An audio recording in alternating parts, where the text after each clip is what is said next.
참 예수님, 청수성당에서 사목하고 있는 김일애 신부입니다. 오늘은 비가 참 많이 내리고 있습니다.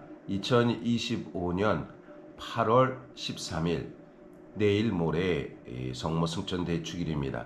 함께 이 가톨릭계 교리서라는 이 책을 보면서 우리의 믿음이 조금 더 주님 안에 가까이 가기를 바라는 마음을 이렇게 갖게 됩니다. 오늘은 제3장 교회 밖에는 구원이 없다라는 그 교회론에 관련된 부분입니다. 이 단어는 사실 많은 이들에게 논란의 여지가 분명히 있습니다. 그대로 해석하면 교회 밖에, 그러니까 교회를 다니지 않으면 구원을 받지 못한다라고 이해할 수 있다는 것입니다. 그러나 그러지 않다는 것입니다. 지프리아누스나 규부들, 그리고 아우구스티누스나 논 살루스 엑스트라 에클레시아라고 해가지고 교회 밖에 구원이 없다라는 단어는 사실 이 말씀은 머리이신 그리스도를 통해서 모든 구원이 당신의 몸인 교회 안에 이렇게 주어진다. 그러니까 우리가 이 머리, 즉 생각을 하고 판단하는 모든 뇌의 기능의 모든 중심이죠. 그러니까 우리의 믿음 안에 고백하는 것은 머리신 그리스도, 그리고 당신의 어떤 몸인 교회, 몸은 움직이는 것입니다. 몸은 움직이기 때문에 이 몸의 움직임은 교회 안에서 이루어지는, 그래서 이것은 중심이 그리스도 안에서 그리스도를 믿고 따르고 고백하는 이들에게 구원이 열려 있다라는, 그래서 교회밖에 구원이 없다라는 개념은 그렇게 이해되어야 한다고 봅니다. 교회헌장 14항의 말씀입니다. 공의회는 성경과 성전에 의지하여 이 순례하는 교회가 구원에 필요하다고 가르칩니다.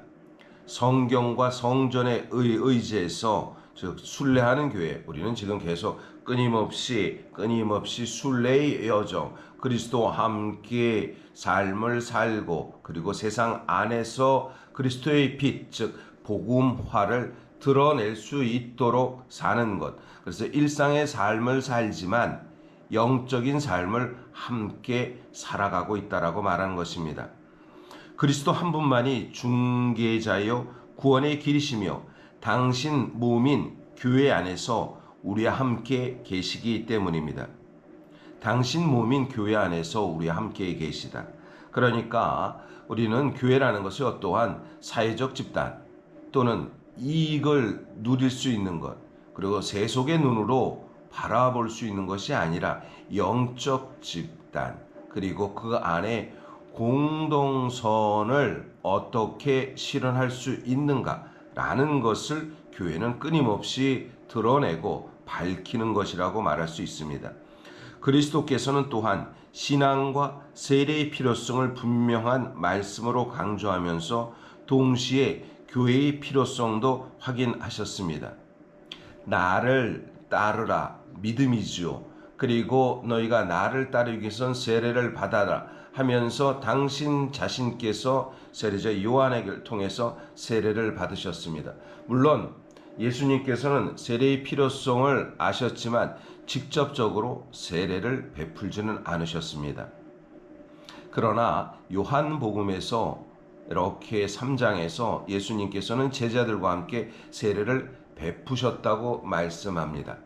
그 세례를 베푸셨다는 것은 교회 공동체, 즉 기원 후 100년경 공동체에서 중요한 세례의 중요성에 강조를 하기 위해서, 그래서 그런 말이 있습니다. 권위의 힘을 빌어서 강조하는 것, 그것은 무척 중요한, 어떻게 보면 참되고 바르다라는 어떤 확신성이 있습니다. 그럼에도 불구하고 요한복음 4장에서는 예수님께서는 세례를 베풀지 않으셨지만, 앞에서는 베푸셨다고 나왔지만 바로 이어서 베풀지 않으셨지만이라는 그것을 다시 말씀합니다.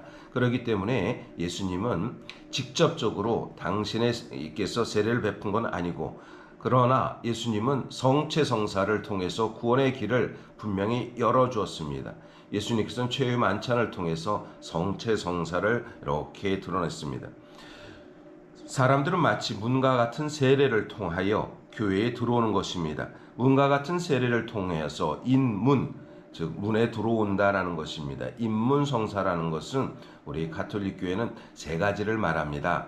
세례성사, 성체성사, 그리고 견진성사도 인문성사에 들어갑니다. 이 종교에 들어올 때, 즉 문으로 들어가는 것은 세례와 성체, 견진을 받아야 한다는 것이죠. 하느님께서 그리스도를 통하여 가톨릭 교회를 필요한 것으로 세우신 사실을 모르지 않으면서도 교회에 들어오기를 싫어하거나 그 안에 머물러 있기를 거부하는 사람들은 구원을 받을 수 없다. 스스로 거부한 이들에게 대한 부분, 그래서 교회밖에 구원이 없다 그랬을 때 스스로 거부하고 스스로 부정하는 이에게는 구원의 문이 열려 있지 않다라는 개념에서 교회밖에 구원이 없다는 것입니다. 847항입니다. 이 단어는 자신의 잘못 없이 그리스도와 그분의 교회를 알지 못하는 사람들에게는 해당되지 않습니다. 사실 자기 탓 없이 그리스도의 복음과 그분의 교회를 모르지만 진실한 마음으로 하느님을 찾고 양심의 명령을 통하여 알게 된 하느님의 뜻을 은총의 역량 아래서 실천하려고 노력하는 사람은 영원한 구원을 받을 수 있다라는 것을 얘기합니다. 저희 할머니는 가톨릭 신자가 아니었습니다. 그러나 할머니께서는 양심의 뜻에 따라 그리고 8남 2녀의 자녀를 아주 훌륭하게 키웠습니다. 그리고 어떤 때 어느 모든 것 안에 주님의 빛이 할머니를 통해서 드러났다는 그러한 마음이 듭니다. 사랑이 무엇인지를 이래서 자녀 교육 안에서 드러냈습니다. 비록 세례는 받지 않았고 마지막 대세를 받았지만 만약에 대세를 받지 못했어더라도 그래도 저희 할머니는 영원한 구원을 받을 수 있다라는 것입니다. 하느님의 자비와 사랑은 자신의 탓 없이 그리고 또 양심의 명령에 따라 그리고 자신이 삶의 성실함을 통해서 드러날 때 구원을 받을 수 있다라는 것을 말하는 것입니다. 848항입니다. 하느님께서는 당신께만 아시는 길로 자신의 탓 없이 복음을 모르는 사람들을 신앙으로 이끌 수 있습니다.